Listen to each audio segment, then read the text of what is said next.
Movie की शुरुआत में हम कार्नेरियस नाम के एक आदमी को देखते हैं जो कि एक हॉस्पिटल की मोर्चरिंग में जाता है जहां पर काफी सारी डेड बॉडीज रखी हुई थी और उन्हीं डेड बॉडीज में जेन नाम की एक जवान लड़की की डेड बॉडी रखी हुई थी। उस जवान और खूबसूरत लड़की के डेड बॉडी को देखकर कार्नेरियस की नीयत खराब हो जाती है।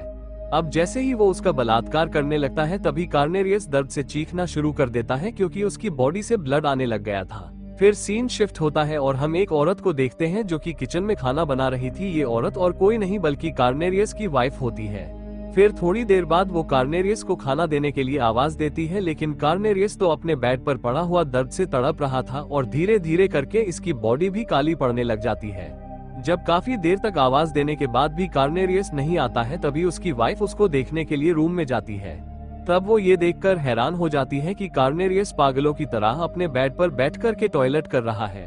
ये देखकर वो कार्नेरियस के ऊपर गुस्सा करने लगती है। अब कार्नेरियस उसके ऊपर भी पेशाब की बारिश कर देता है। फिर जब वो उसके चेहरे को देखती तो वो बहुत बुरी तरह से डर जाती है क्योंकि अब कार्नेरियस का चेहरा एक ज़ॉम्बी की तरह बन चुका था। तभी अचानक से कार्नेरियस अपनी वाइफ के ऊपर हमला कर देता है और उसके साथ जबरदस्ती करना शुरू कर देता है, लेकिन किसी तरह से वो अपने आप को बचा कर के बाहर आती है और किचन से चाकू उठाती और कार्नेरियस के सीने में जाकर घुसा देती है, जिससे कार्नेरियस बुरी तरह से जख्मी होकर जमीन पर गिर जाता है। फिर वो देखने के लिए उसके पास जाती है कि वो मर गया या नहीं। तभी अचानक से कार्नेरियस उसके ऊपर हमला कर देता है और इसके निचले हिस्से से मांस को निकाल करके खाने लगता है, जिस वजह से उसकी वाइफ की वहीं पर बुरी तरह से तड़प तड़प कर मौत हो जाती है। इसके बाद कार्नेरियस अपने सीने से उस चाकू को निकालता है और जंगल की तरफ निकल जाता है। फिर रात के वक्त हम एक गाड़ी को आता हुआ देखते हैं जिसके सामने अचानक ही कोई आ जाता है और गाड़ी का ड्राइवर उसे बचाने के चक्कर में अनबैलेंस होकर एक पेड़ से जाकर टकरा जाता है। इस गाड़ी में 2 लोग बैठे हुए थे जिसमें से एक अपने साथी से कहता है कि कहीं वो कोई जानवर तो नहीं था।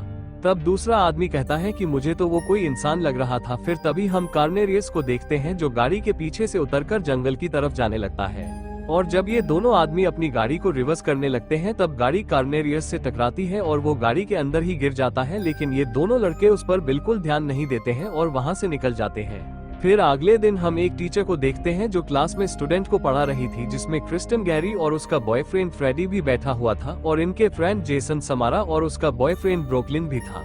अब ये सभी लोग एंजॉय करने के लिए बीच पर जाने की प्लानिंग करने लगते हैं। तभी बाहर एक गाड़ी आकर रुकती है जिसमें ड्रिक नाम का एक लड़का बैठा हुआ था जो अपनी गर्लफ्रेंड पॉम से मिलने के लिए आया था। फिर ड्रिक उसे अपने साथ गाड़ी में बैठा कर के ले जाता है। जब कॉलेज की छुट्टी होती है तो समारा उनके साथ जाने से मना कर देती है। तब ये सभी फ्रेंड समारा के बिना ही बीच पर जाने का फैसला कर लेते हैं। फिर हम जंगल में एक पोस्टमैन को देखते हैं जो उस जगह पर पहुंचता है जहां पर उस रात में उन 2 लड़कों की गाड़ी का एक्सीडेंट हुआ था। वहां पर उसे कुछ लिफाफे मिलते हैं। फिर वो उन लिफाफों को लेकर वो कार्नेरियस के घर पर पहुंच जाता है और जब वो दरवाजे को नॉक करता है तो अंदर से कोई भी जवाब नहीं आता, तो वो विंडो से झांक कर अंदर देखने की कोशिश करने लगता है। तभी अंदर से कोई उसके पर हमला कर देता है और तभी ये बेहोश होकर जमीन पर गिर जाता है। इस पोस्टमैन पर हमला करने वाले कोई और नहीं बल्कि कार्नेरियस की वाइफ थी। अब ये भी उसको मारने के बाद जंगल की तरफ निकल जाती है। वहीं दूसरी ओर ड्रिक और पॉम फ्यूल भरवाने के लिए फ्यूल पंप के ऊपर रुकते हैं। अब ड्रिक फ्यूल भरवाने लगता है और पॉम वॉशरूम करने के वहीं एक स्टोर में जाती है और वहां मौजूद औरत से वॉशरूम का पूछती है। तभी उस फ्यूल पंप पर वो 2 लड़के भी आ जाते हैं जिनका रात में एक्सीडेंट हुआ था। फिर ड्रिक फ्यूल भरवाने के बाद पॉम को लेकर के वहां से चला जाता है। उधर एक लड़का फ्यूल बिल भरने के लिए स्टोर में आता है और मौका देखकर वो एक बियर की बोतल को चुरा लेता है और जब उस औरत को इस बारे में पता चलता है तब तक वो दोनों लड़के भी वहां से निकल जाते हैं। इसके बाद हम कार्नेरियस को देखते हैं जो उन दोनों लड़कों की गाड़ी के साथ में वहां पर पहुंच गया था। जब वो उस स्टोर के वॉशरूम में टॉयलेट करने के लिए आता है तब इसकी बॉडी से पेशाब नहीं बल्कि बहुत सारा ब्लड निकल रहा था। फिर कार्नेरियस बहुत ही ज्यादा गुस्से में स्टोर से बाहर निकलता है। उधर हम उन सभी स्टूडेंट को देखते हैं जो एंजॉय करने के लिए अपनी गाड़ी लेकर के निकल चुके थे। अब ये सभी लोग भी उस फ्यूल स्टेशन पर पहुंचते हैं जहां पर कार्नेरियस आया था। अब ये ब्रोकलिन को गाड़ी में ही छोड़कर ये सभी लोग स्टोर में जाते हैं। यहाँ पर क्रिस्टन भी उस औरत से वॉशरूम का पता पूछती है। यहाँ ये औरत पहले से काफी ज्यादा गुस्से में थी।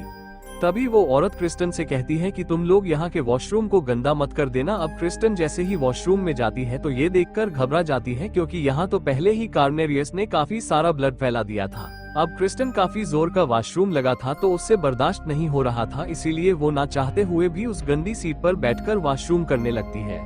इसके बाद ये सभी फिर से अपनी ट्रिप पर जाने के लिए निकल जाते हैं। रास्ते में गैरी को उल्टी होने लगती, तब ये लोग गाड़ी को रोक देते हैं। तभी हम कार्नेरियस को देखते हैं जो वहीं पास में झाड़ियों में छुपकर इन सभी को देख रहा था। फिर थोड़ी देर बाद ये सभी लोग यहाँ से निकल जाते हैं। वहीं दूसरी तरफ हम स्टोव वाली उस औरत को देखते हैं जो अपने स्टोव को बंद कर रही थी। तभी इसके पीछे हम उसी पोस्टमैन को देखते हैं जो वायरस की चपेट में आ चुका था। असल में ये वायरस उस जैन नाम की लड़की की बॉडी में था जो अब कार्नेरियस के जरिए धीरे धीरे सभी की बॉडी में फैलता जा रहा था। अब वो पोस्टमैन भी उस औरत के साथ में गलत काम करने लगता है, जिस वजह से वो औरत भी वायरस से इन्फेक्टेड हो जाती है। उधर उन सभी लोगों को रास्ते में एक होटल दिखाई देता है। तब ये लोग वहीं पर रुककर रात गुजारने का फैसला करते हैं। अब फ्रेडी ब्रुकलिन अपनी अपनी गर्लफ्रेंड को लेकर अलग अलग रूम में चले जाते हैं और जेसन कार में ही रात गुजारने का फैसला करता है। अंदर रूम में फ्रेडी गैरी को इंटीमेट होने के लिए फोर्स करता है, लेकिन गैरी की तबीयत थोड़ी खराब होती है, इसलिए वो मना कर देती है। तभी फ्रेडी गुस्सा करते हुए बाहर आ जाता है और गुस्से में अपने सर को डस्टबिन पर मार देता है और वहीं पर बेहोश होकर नीचे गिर जाता है। उधर जेसन अकेला ही गाड़ी में बैठा हुआ था। तभी वहाँ वो इन्फेक्टेड औरत आ जाती है और उसके ऊपर हमला कर देती है। अब जेसन किसी तरीके से अपनी जान बचाता है और भागकर गैरी के रूम में चला जाता है, लेकिन जब ये गैरी को देखता है तो बहुत ज्यादा डर जाता है, क्योंकि गैरी इसके साथ बहुत ही अजीब तरीके का बर्ताव कर रही थी। तभी हमें यहाँ पर पता चलता है कि गैरी भी उस वायरस से इन्फेक्टेड हो चुकी थी, क्योंकि उसने कार्नेरियस के ब्लड पर बैठकर टॉयलेट किया था। अब ये जेसन को पकड़कर जबरदस्ती उसके साथ किस करने लगती है। वहीं दूसरी तरफ हम ड्रिक को देखते हैं जो पॉम को छोड़कर जाने लगता है, क्योंकि पॉम उसके साथ चीट कर रही थी।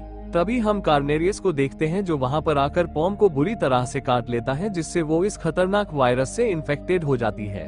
तभी ड्रिक को उसके चिल्लाने की आवाज सुनाई देती है, लेकिन वो गुस्से में था इसलिए इग्नोर करते हुए वहाँ से चला जाता है। उधर फ्रेडी को जब होश आता है तो वो वापस गैरी के रूम में जाता है, लेकिन रूम की सारी लाइट बंद थी और गैरी भी रूम में तोड़फोड़ करके रूम के बाहर जा चुकी थी और वहीं बेड पर जेसन भी बेहोश पड़ा हुआ था।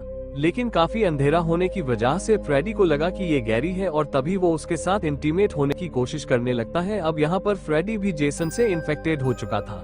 तभी हम उस इन्फेक्टेड औरत को देखते हैं जो इनके रूम में आ जाती है, तो फ्रेडी एक बल्ब से उसको कट लगा देता है, जिससे वो बेहोश होकर उसी के ऊपर गिर जाती है। वहीं दूसरे रूम में हम ब्रुकलिन और क्रिस्टन को देखते हैं। क्रिस्टन जब ड्रिंक लेने के लिए बाहर जाती है तभी उसकी मुलाकात ड्रिक से होती है। अब ये दोनों यहाँ पर बातें कर ही रहे थे कि तभी उनको गैरी के चिल्लाने की आवाज सुनाई देती है। फिर जब ये दोनों भागकर उस जगह पर पहुँचते हैं तो वहाँ पर वो गैरी को देखते हैं जो खून से लथपथ चिल्लाते हुए वहाँ से जा रही थी। तो क्रिस्टन उसे नॉर्मल करने के लिए उसके पास जाती है। तभी गैरी उसके ऊपर हमला करने की कोशिश करती है।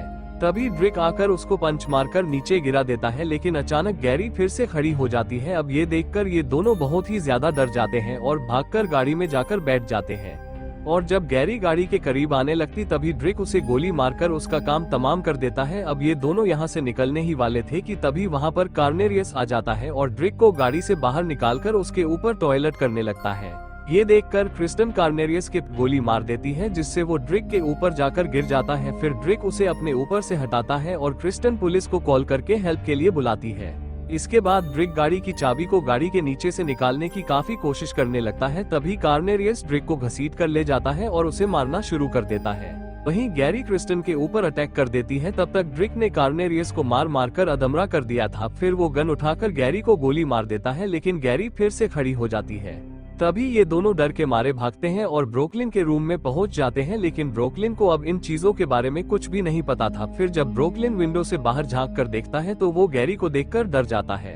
तभी हम पुलिस की गाड़ी को देखते हैं जो फ्रेडी के रूम के पास आकर नॉक करती है। तब फ्रेडी खून से लथपथ चादर को छुपाकर जेसन के साथ वहां पर लेट जाता है। तभी ऑफिसर फ्रेडी से कहता है कि क्या तुमने यहाँ पर किसी के चिल्लाने की आवाज सुनी थी? तो फ्रेडी मना करता है और वो ऑफिसर यहाँ से चला जाता है। वहीं दूसरी तरफ वो पुलिस ऑफिसर जैसे ही क्रिस्टन और ड्रिक को देखता है तो उन पर गन पॉइंट कर देता है। तभी क्रिस्टन कहती है मैंने ही आपको कॉल किया था। तभी हम कार्नेरियस को देखते हैं जो उस ऑफिसर के पीछे पीछे आ गया था। तभी कार्नेरियस उस ऑफिसर के ऊपर अपने स्पर्म से हमला करता है, जिससे वो पूरा का पूरा गीला हो जाता है और नीचे गिर जाता है।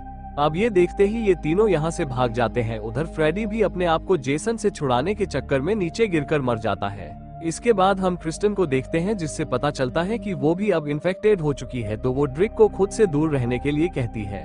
उसी वक्त वहाँ पर एक ट्रक आता है जो क्रिस्टन को टक्कर मार देता है, जिससे वो वहीं पर मर जाती है। तभी वहाँ पर हम उन दोनों लड़कों को देखते हैं जिनका उस रात एक्सीडेंट हुआ था। वो लड़के ड्रिक को घर जाने से मना करते हैं और कहते हैं कि अब हर इंसान ज़ॉम्बी बन चुका है। तभी यहाँ पर एक और गाड़ी आती है जिससे ड्रिक का एक्सीडेंट हो जाता है और वहीं पर उसकी भी मौत हो जाती है। और दोस्तों, इसी के साथ ही ये मूवी यहीं पर खत्म हो जाती है।